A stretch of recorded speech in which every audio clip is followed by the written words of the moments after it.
Good morning students.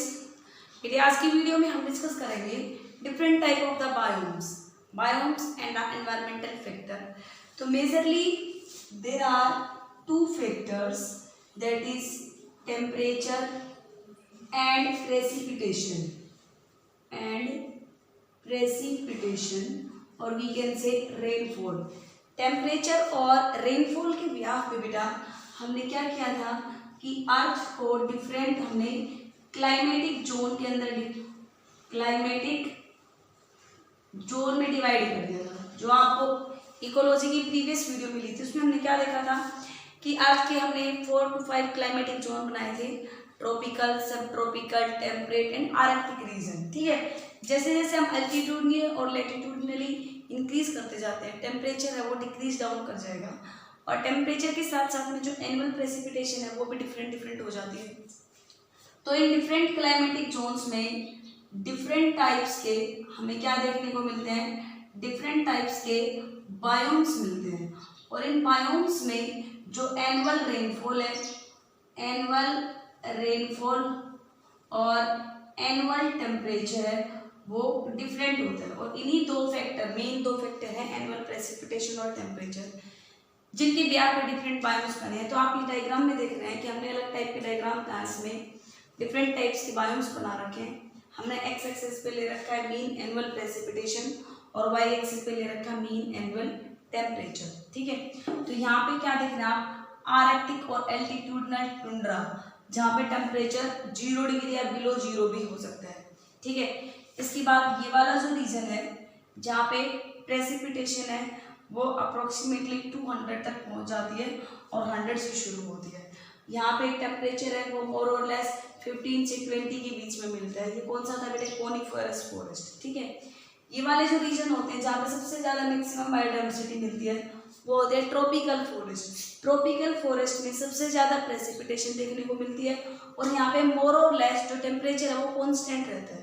यही दो reason होते हैं जिनकी वजह से ट्रॉपिकल फॉरेस्ट में मैक्सिमम हमें बायोडाइवर्सिटी देखने को मिलती है।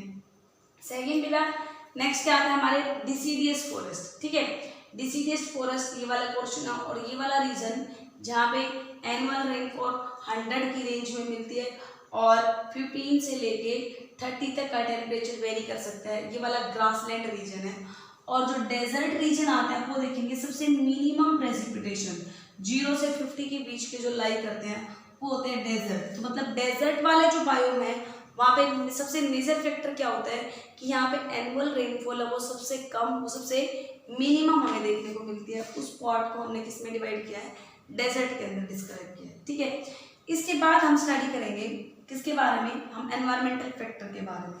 इन बायोम्स को आपसे बहुत डिटेल में डिस्क्राइब करना आपके CBSE के पेपर में नहीं आता है एग्जाम्स में, लेकिन यहाँ पे ये जो डायग्राम है दिस इज वेरी इंपॉर्टेंट। ये आपको as it is diagram NCERT के अंदर भी गिवन होगा। तो यहाँ पे कई बार क्या होता है डायग्राम देख के इसमें कुछ पोर्शन को ABC की फॉर्म में लेवल कर दिया जाता है और ये पूछा जाएगा कि इन A और B और C वाले बायोम्स को आइडेंटिफाई करो कि कौन कौन से बायोम है। तो उसके लिए आपको बेटा एक बार डायग्राम देखना पड़ेगा और लर्न भी करना पड़ेगा। अपनी नोटबुक के अंदर से ड्रॉ कर लें और फिर लर्न करने की कोशिश करें। बेटा हम डिस्कस करेंगे एनवायरनमेंट के बारे में और इसके फैक्टर्स के बारे में। प्रीवियस वीडियो से मैंने आपको किसके बारे में बताया था, प्रीवियस वीडियो से हम स्टडी करते आ रहे हैं कि what is weather, what is climate, what are micro climate and after that हमने किसके बारे में स्टडी किया, what is environment, what is habitat, micro habitat and niche. ये कुछ जनरल सी टर्म्स हैं जिनके बारे में आपको पता होना चाहिए और हम पहले वाली जो भी वीडियो है उनमें हमने इसके बारे में काफ़ी डिटेल डिस्क्राइब कर दिया था। निशे इज़ वेरी इंपॉर्टेंट। यहाँ पे एक प्रिंसिपल आता है जिसका नाम होता है गॉस प्रिंसिपल। आपसे उस गॉस प्रिंसिपल के बारे में पूछा जा सकता है, उसमें मैंने आपको एग्जाम्पल भी बताए थे। तो ये सब आप पहले की वीडियो को देख के स्टडी कर लें। अब हम डिस्कस करेंगे बेटा एनवायरनमेंट क्या होता है। तो देखो सबसे पहले आपको पता है कि कोई भी लिविंग ऑर्गेनिज्म है वो अपने सराउंडिंग में किस तरीके से इंटरेक्ट करता है, किस तरीके से वो सराउंडिंग उस ऑर्गेनिज्म को इन्फ्लुएंस कर रहा है, उन दोनों के बीच में क्या इंटरेक्शन है, that all is known as environment. ठीक है, आज हमें क्या बात में डिस्कस करना है, एनवायरनमेंट के मेनली हमें फैक्टर्स डिस्कस करने हैं जिसको हम क्या नाम देते हैं, एनवायरमेंटल फैक्टर। और environmental factors are also known as ecological factor. तो कोई भी वो फैक्टर बेटे जो एक लिविंग ऑर्गेनिजम्स को डायरेक्टली और इनडायरेक्टली उसकी एक्टिविटी को इन्फ्लुएंस करते हैं, उन सब फैक्टर्स को हम क्या नाम देते हैं? All of they are known as environmental factor. हम कैसे डिफाइन करते हैं बेटा इसको कि एनी कंपोनेंट कंडीशन और factors, any component conditions and factors that affects the living organisms directly or indirectly, that affect the living organism के कौन कौन से पार्ट को अफेक्ट करेंगे बेटा? that affect the form, functions and life history of living organism are known as environmental factor।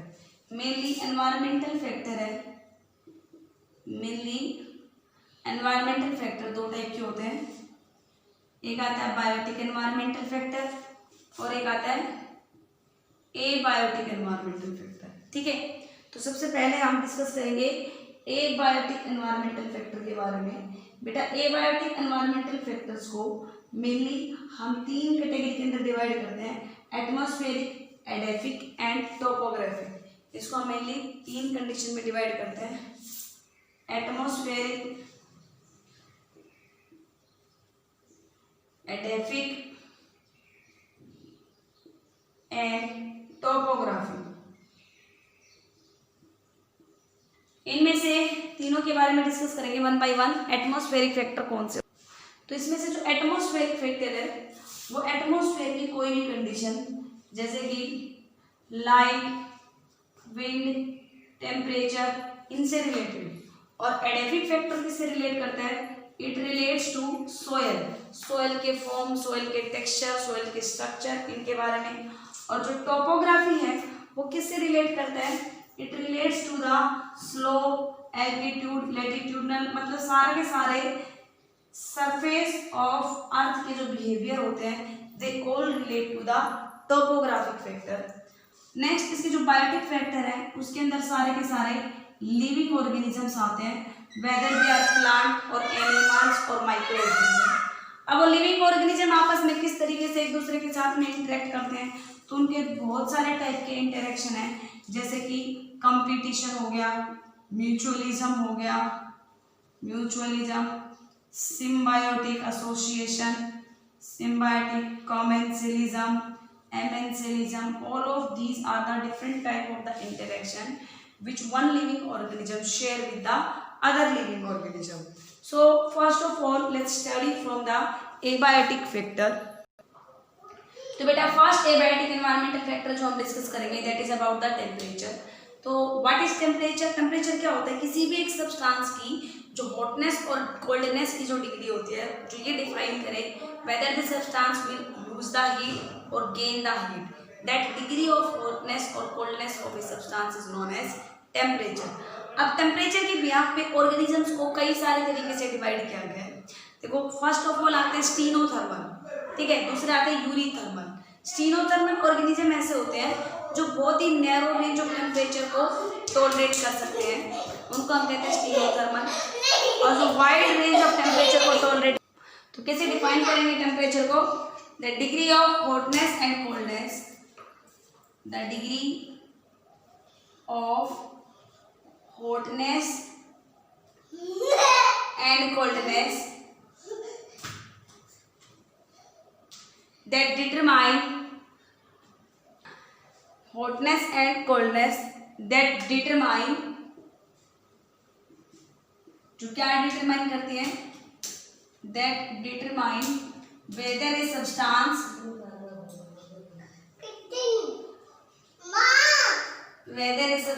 will lose the heat or lose or gain the heat। जो temperature होता है वो एक ऑर्गेनिज्म की हर एक एक्टिविटी को, हर एक रिएक्शन को अफेक्ट करता है। That's why this is very important environmental factor for the organisms, and on the basis of temperature there are two type of the organism, first one is stenothermal and second one is eurythermal. Stenothermal and second one is eurythermal. Stenothermal organism कौन से होते हैं? Which can tolerate narrow range of the temperature, जो more और less constant temperature के अंदर survive करते हैं। Which can tolerate narrow range of temperature, और we can say they survive nearly constant temperature throughout the year, जो पूरी साल थ्रू आउट ईयर एक कांस्टेंट टेम्परेचर पे सर्वाइव करते हैं, यानी कि बहुत ही कम टेम्परेचर चेंज हो तब सर्वाइव करेंगे। वो ऑर्गेनिज्म कौन से होते हैं? स्टीनोथर्मल। कॉमन एग्जांपल अगर हम इसकी स्टडी करते हैं तो कौन कौन से आते हैं बेटा स्टीनोथर्मल के अंदर? जैसे कि हमारे पाल्म, कोरल, स्नेक्स, कुछ फिशेस, ये सब। For example palm, coral, snakes and some fishes are included in the stenothermal organism. And on the other hand, eurythermal organisms can tolerate a wide range of the temperature. They can tolerate wide range of temperature को tolerate कर सकते हैं। उन organisms को हम क्या नाम देते हैं? यूरीथर्मल। एग्जाम्पल देखेंगे इसमें यूरीथर्मल में, जैसे कि cyclops, toads and wall lizard etcetera, ये सब किसके अंदर आते हैं? यूरीथर्मल के अंदर आते हैं। ये तो ऑर्गेनिजम्स के टाइप्स बताए हमने on the basis of the tolerance power. और कुछ ऑर्गेनिजम्स ऐसे होते हैं बेटा जो अपने थर्मो रेगुलेशन और होम्योस्टेसिस के बिहाफ पे, अगर हम देखें कि हर ऑर्गेनिज्म की बॉडी में कुछ रिएक्शंस होती हैं जो एनवायरमेंटल टेम्परेचर के अकॉर्डिंग सर्वाइव करते हैं, या एनवायरमेंटल टेम्परेचर के अकॉर्डिंग वो अपने इंटरनल एनवायरनमेंट को, बॉडी टेम्परेचर को किस तरीके से मेंटेन करके रखते हैं। That phenomena is known as homeostasis. उस फिनोमिना को हम क्या नाम देते हैं? होम्योस्टेसिस। और we can say thermoregulation. Homeostasis का मतलब क्या होता है? The phenomena by which organism maintain their internal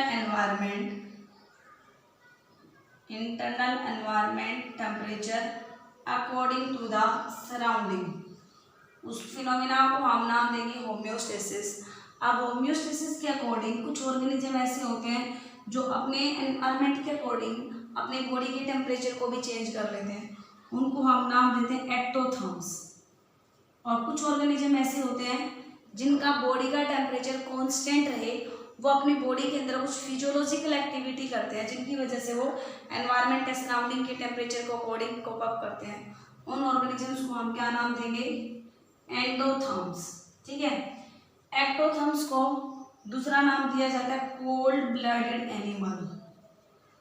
cold blooded animal, या फिर बेटा इनको पोइकिलोथर्म्स भी टर्म यूज की जाती है। पोइकिलोथर्म्स, ये तीनों एक ही टाइप के ऑर्गेनिज्म होते हैं।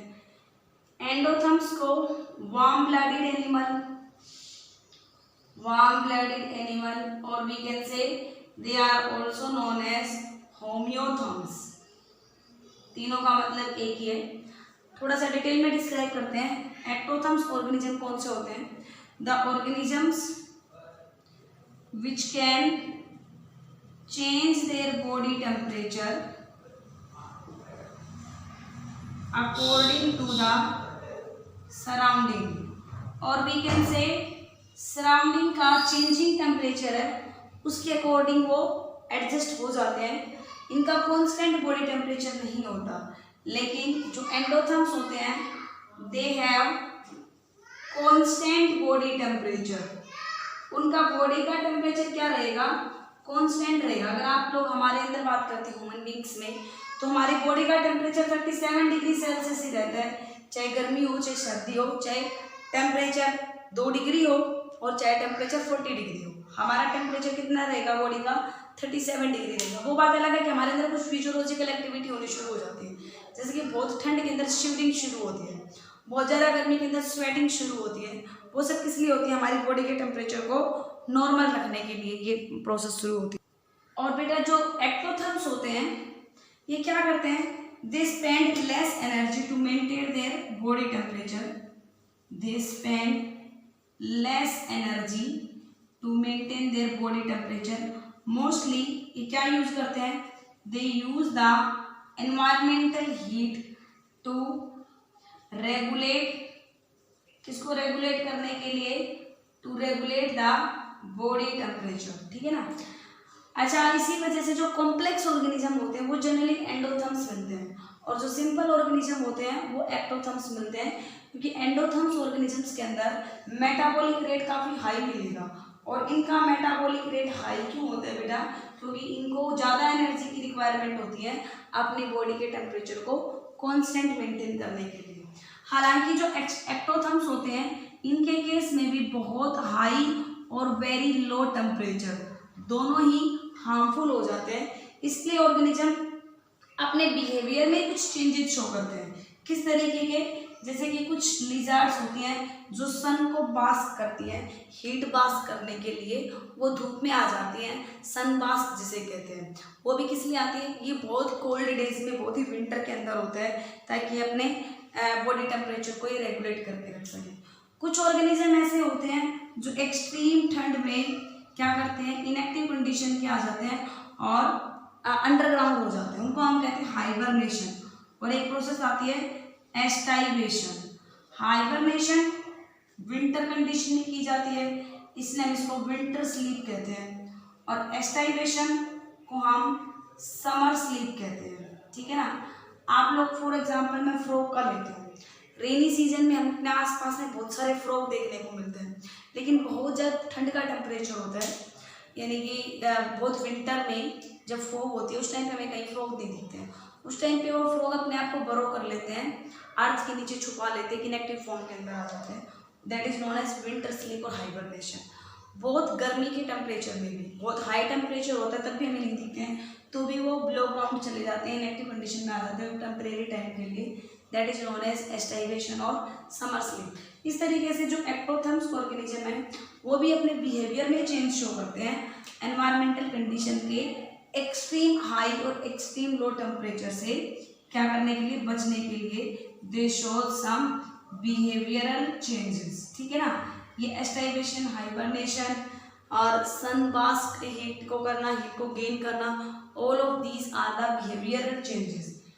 लेकिन एंडोथर्म्स में कांस्टेंट बॉडी टेम्परेचर मेंटेन करके रखा जाता है, नो डाउट, लेकिन फिर भी कुछ फिजियोलॉजिकल एक्टिविटी। लेकिन बेटा जो एंडोथर्म्स ऑर्गेनिजम्स हैं इनका एक एडवांटेज क्या होता है कि कांस्टेंट बॉडी टेम्परेचर की वजह से they remains active throughout the year, ये पूरे साल भर ये एक्टिव रह सकते हैं थ्रू आउट ईयर में। और इनका जो मेटाबॉलिक एक्टिविटीज़ होती है इनकी बॉडी के अंदर, जितना भी मेटाबॉलिज्म होगा वो एक बहुत ही एंजाइम रेगुलेटेड प्रोसेस होती है। क्या होती है, एंजाइम रेगुलेटेड प्रोसेस, और सारे के सारे एंजाइम एक स्पेसिफिक टेम्परेचर के ऊपर एक्टिवेट होते हैं। तो हमारे 37 डिग्री सेल्सियस जो टेम्परेचर होता है, कई बार क्वेश्चन ये पूछा जाता है कि एंडोथर्म्स में या फिर ह्यूमन बींग्स के अंदर ये मान लो 37 डिग्री सेल्सियस ये टेम्परेचर क्यों मेंटेन किया जाएगा, because we are very complex organisms and their number of the metabolic reaction take place in our body, and all the metabolism is controlled by the enzymes, and all enzymes क्या करते हैं बेटा, all enzymes activate at a specific temperature, और ये इनके लिए optimum temperature होता है जिसपे मैक्सिमम एंजाइम एक्टिवेट रहते हैं। अब क्वेश्चन ये आता है कि किस तरीके से endotherms becomes capable to maintain their body temperature. सबसे पहली बात तो क्या होती है कि इनके पास एक थिक इंसुलेटिंग लेयर प्रेजेंट होती है, इनमें एक थिक इंसुलेटिंग लेयर प्रेजेंट होती है, या फिर हम क्या कह सकते हैं इनमें सबक्यूटेनियस लेयर पे फैट डिपोजिशन होती है उस वजह से। दूसरी बात, मेटाबॉलिज्म के दौरान ये क्या करते हैं, अपनी हीट को रिटेन करके रखते हैं, ठीक है। Retention of the heat retention of heat produce during the metabolic reaction. Metabolic reaction के टाइम पे जो हीट प्रोड्यूस होती है उसको बॉडी के अंदर ही ये रिटेन करके रखते हैं। नेक्स्ट बेटा, इनकी जो ब्लड वेसल्स होती हैं वो क्या कर जाती हैं, वो constriction and dilation, constriction and dilation of blood vessels है। This is very important to maintain their body temperature. अगर मान लो हाई टेम्परेचर है तो ब्लड वेसल्स कॉन्स्ट्रिक्ट कर जाती हैं, लो टेम्परेचर है तो ब्लड वेसल्स है वो डायलेट कर जाती है मोर एंड मोर हीट को प्रोड्यूस करने के लिए। इस तरीके के ये कुछ इनकी बॉडी के अंदर एक्टिविटीज होती हैं जिनकी वजह से endotherms becomes capable to maintain their body temperature. तो यहाँ से बहुत सारे क्वेश्चंस पूछे जाते हैं एक्टोथर्म और एंडोथर्म से, वो किसी भी तरीके से आए तो आपको सबसे पहले ये पता होना चाहिए कि एग्जैक्टली एंडो और एक्टोथर्म्स ऑर्गेनिजम्स, कोई किलोथर्म्स, होम्योथर्म्स क्या होते हैं, कैसे मेंटेन किया जाता है, किस तरीके से मेंटेन करते हैं, उनके बारे में आप उनके बारे में डिटेल बता सकते हैं। अब ये तो थी एनिमल्स की रिगार्डिंग बातें। अब हम डिस्कस करते हैं कि जो टेम्परेचर है उसका ग्लोबल वेरिएशंस कैसे होते हैं। अगर हम अर्थ की बात करते हैं तो अगर मान लो तुम अर्थ के सरफेस पे एटमॉस्फेयर में ऊपर की तरफ जाते हो तो टेम्परेचर क्या होता है, धीरे धीरे डिक्रीज होता चला जाता है। इसी तरीके से अगर हम अर्थ के इक्वेटर से टुवार्ड्स पोल की तरफ जाते हैं तो टेम्परेचर क्या हो जाता है, तो भी डिक्रीज करता चला जाता है और सबसे मिनिमम टेम्परेचर हमें पोल पे दिखने को मिलता है। ऐसे हम सरफेस पे ऊपर की तरफ आते हैं तो भी टेम्परेचर डिक्रीज करता है। तो एल्टीट्यूडनल और लैटिट्यूडनल जो टेम्परेचर का डिक्रीमेंट होता है that is known as lapse rate, उसको हम क्या नाम देंगे, लैप्स रेट। अब नेक्स्ट हम डिस्कस करते हैं globally variation of temperature, global variation of temperature as rise in the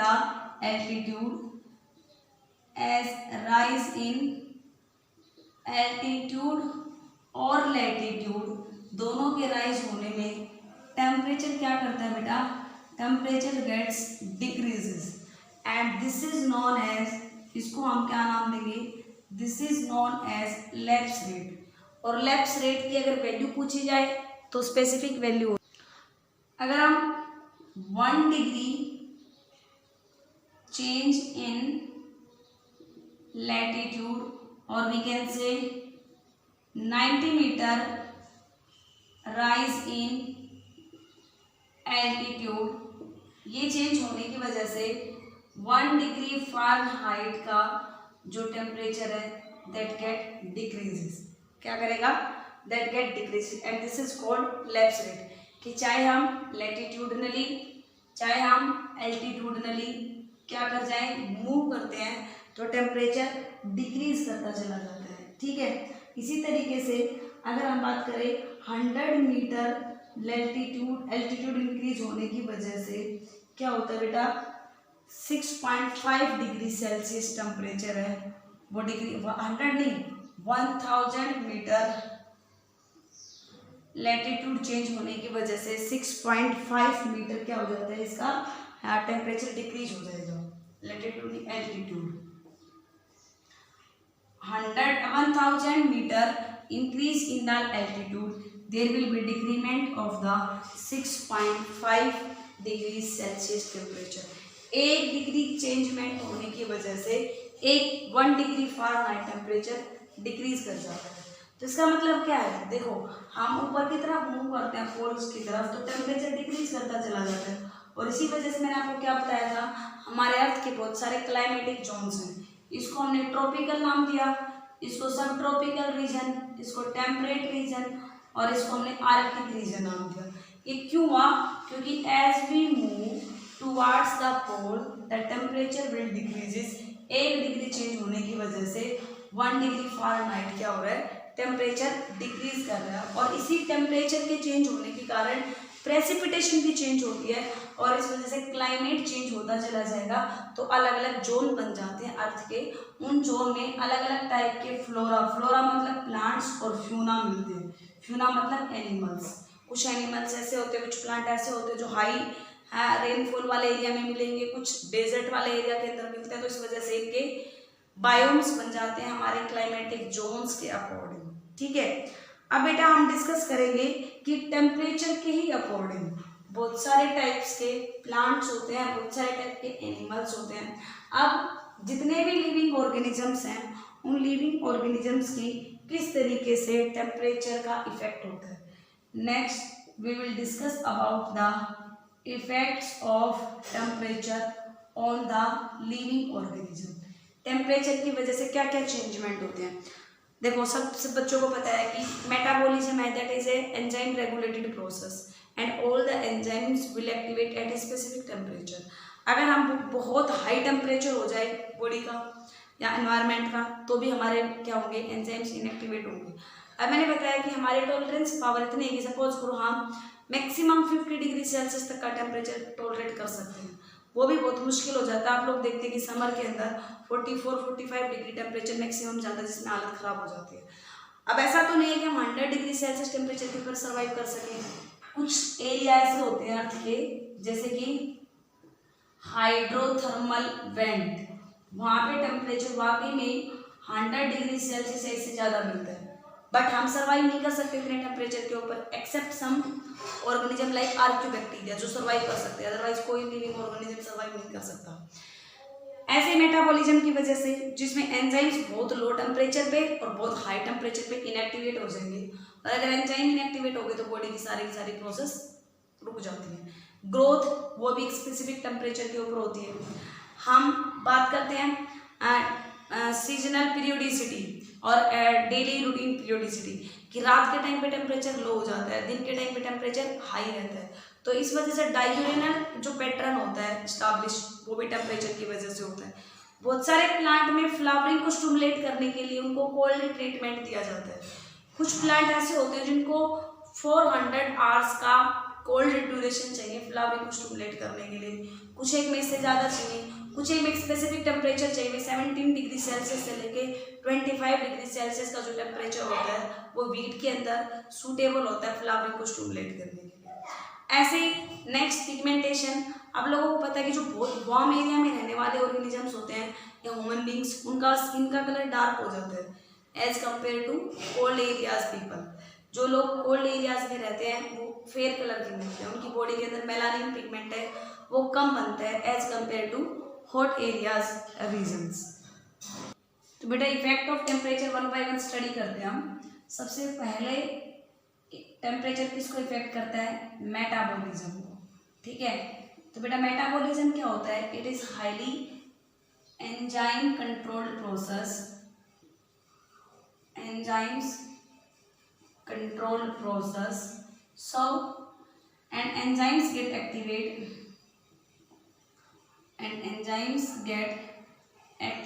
at a specific temperature। एक स्पेसिफिक टेम्परेचर के ऊपर एंजाइम्स एक्टिवेट होते हैं, अगर उससे हाई उससे लो टेम्परेचर हो जाए तो मेटाबॉलिज्म गेट इफेक्टेड। अब ये डिपेंड करता है कि किस टाइप के ऑर्गेनिज्म है। देखो, कुछ ऑर्गेनिज्म ऐसे होते हैं जो डेजर्ट एरिया में रहेंगे, वो हाई टेम्परेचर के ऊपर उनका मेटाबॉलिज्म सेट होता है। कुछ ऑर्गेनिज्म ऐसे होते हैं जो लो टेम्परेचर के ऊपर भी सर्वाइव कर सकते हैं, जैसे कि जो प्रेइंग मैंटिस होता है, जैसे कि प्रेइंग मैंटिस है, वो अप्रोक्सीमेटली 65 डिग्री सेल्सियस टेम्परेचर को भी टॉलरेट कर सकता है। इसी तरीके से बेटा जो पाइनस होता है that is capable to tolerate the low temperature approximately -35 degree Celsius, क्योंकि उनकी मेटाबॉलिज्म है वो इसी तरीके से सेट होते हैं। सेकेंड, हम देखिए ग्रोथ को इफेक्ट करते हैं कि नहीं करते, बिल्कुल करते हैं बेटा। अगर हम टेम्परेचर इंक्रीज करते हैं, if we increase the temperature then growth will increases, but up to a limit, एक लिमिट तक ही क्या करती है, इंक्रीज करती है, बट अप टू ऑप्टिमम। ऐसा नहीं है कि बहुत हाई टेम्परेचर करेंगे तो बहुत ज़्यादा ग्रोथ होगी। फॉर एग्जांपल एक ऑयस्टर आता है, ऑयस्टर एक एक्वेटिक ऑर्गेनिज्म है, 10 डिग्री सेल्सियस के ऊपर अगर उसकी बॉडी की लेंथ देखी जाए तो कितनी इंक्रीज होती है, 1.5 mm, इतना उसका बॉडी का साइज इंक्रीज करता है। लेकिन अगर उसी की ग्रोथ 20 डिग्री सेल्सियस के ऊपर देखी जाए तो अप्रोक्सीमेटली 10.3 mm है वो इंक्रीज होती है। तो with increase in temperature growth will increases but it is also limited up to a optimum temperature. ऐसा नहीं कि हम अब 20 से 100 डिग्री सेल्सियस इंक्रीज कर देंगे तो ग्रोथ उनकी बहुत ज़्यादा, उसके बाद क्या हो जाती है, डिक्लाइन करनी शुरू कर जाती है। इसके बाद बेटा ऑर्गेनिजम्स का जो डिस्ट्रीब्यूशन है कि कौन ऑर्गेनिज्म कहाँ पे पाया जाता है, that is also a temperature regulated process. Distribution of the organisms, her organism अपने अपने एरिया के अकॉर्डिंग अडेप्ट रहता है। जैसे कि मान लो मैं आपको एक एग्जांपल देती हूँ, जो ट्रॉपिकल रीजन में मैंगो के ट्रीज लगाए जाते हैं वो टेम्परेट रीजन लाइक कनाडा और जर्मनी के अंदर सर्वाइव नहीं कर सकते, क्योंकि ट्रॉपिकल रीजन वाले मैंगो के ट्री को फ्लावरिंग के लिए टेम्परेचर थोड़ा हाई चाहिए होता है। लेकिन कनाडा और जर्मनी का टेम्परेचर है वो काफ़ी कोल्ड टेम्परेचर होता है, वहाँ पे वो सर्वाइव नहीं करेंगे। इसी तरीके से दूसरा एग्जाम्पल मैं आपको देती हूँ, जो स्नो लियोपार्ड जो माउंटेन्स में मिलती है, अगर उन स्नो लियोपार्ड को हम केरला के फॉरेस्ट के अंदर देखें तो वहाँ पे भी वो सर्वाइव नहीं कर सकता है, वहाँ पे वो यूजुअली नहीं मिलता है। तो क्योंकि हर ऑर्गेनिज्म का डिस्ट्रीब्यूशन है दैट इज टेम्परेचर स्पेसिफिक। जैसे कि कोरल है जो सी के अंदर मिलती है, वो वहाँ पे मिलती है only where temperature is 21 degree Celsius. Coral reef found in the sea where temperature is 21 degree Celsius. इससे बियॉन्ड या इससे लो वाले टेम्परेचर रीजन के अंदर हमें कोरल देखने को नहीं मिलती है, ठीक है। इसी तरीके से एक बार्नेकल होते हैं, बार्नेकल्स जो इंटरटाइडल जोन पे मिलता है। इंटरटाइडल मतलब जो किनारे होते हैं उन एरिया पे मिलता है, इंटरटाइडल जोन पे, जहाँ पे टेम्परेचर कितना होता है बेटा, वहाँ पे इंटरटाइडल जोन जहाँ पे बैलेंस मिलता है उनका टेम्परेचर अप्रोक्सीमेटली 7.2 डिग्री सेल्सियस होता है। तो इससे ज़्यादा इससे लो वाले टेम्परेचर के ऊपर ये ऑर्गेनिज्म एडेप्ट नहीं करते, इनका एक स्पेसिफिक टेम्परेचर होता है। दैट मीन्स कि distribution of organism is also limited by the range of the temperature. इसका एग्जाम्पल हम देते हैं कि हम एग्जाम्पल लिख सकते हैं कि tropical mango tree cannot survive या cannot grow in the temperate region जैसे कि कनाडा एंड जर्मनी। यहाँ से क्वेश्चन पूछा जाता है बेटा एनसीईआरटी की लाइन है एग्जैक्टली कि कनाडा और जर्मनी के अंदर मैंगो ट्री क्यों नहीं उगते हैं जो ट्रॉपिकल रीजन में मिलते हैं, बिकॉज ये वाले हाई टेम्परेचर के अकॉर्डिंग अडेप्ट रहते हैं और टेम्परेट रीजन के अंदर, टेम्परेट रीजन में एनुअल रेनफॉल यहाँ से थोड़ी कम होगी और टेम्परेचर भी डिक्रीज होगा, तो इसलिए वहाँ पे नहीं सर्वाइव कर सकते हैं। सिमिलरली जो स्नो लियोपार्ड होता है which is found on the high mountain, जो कहाँ पे मिलता है, हाई माउंटेन मिलता है, that is also can not survive, वो भी कहाँ पे सर्वाइव नहीं कर सकता, इन द केरला फॉरेस्ट। वहाँ पे भी उसका डिस्ट्रीब्यूशन नहीं मिलेगा बिकॉज वो लो टेम्परेचर पे रहने के अकॉर्डिंग अडेप्ट हो जाएगा, उसकी जो मेटाबॉलिज्म है उसके एंजाइम सारे लो टेम्परेचर के ऊपर एक्टिवेटेड एंजाइम्स होते हैं।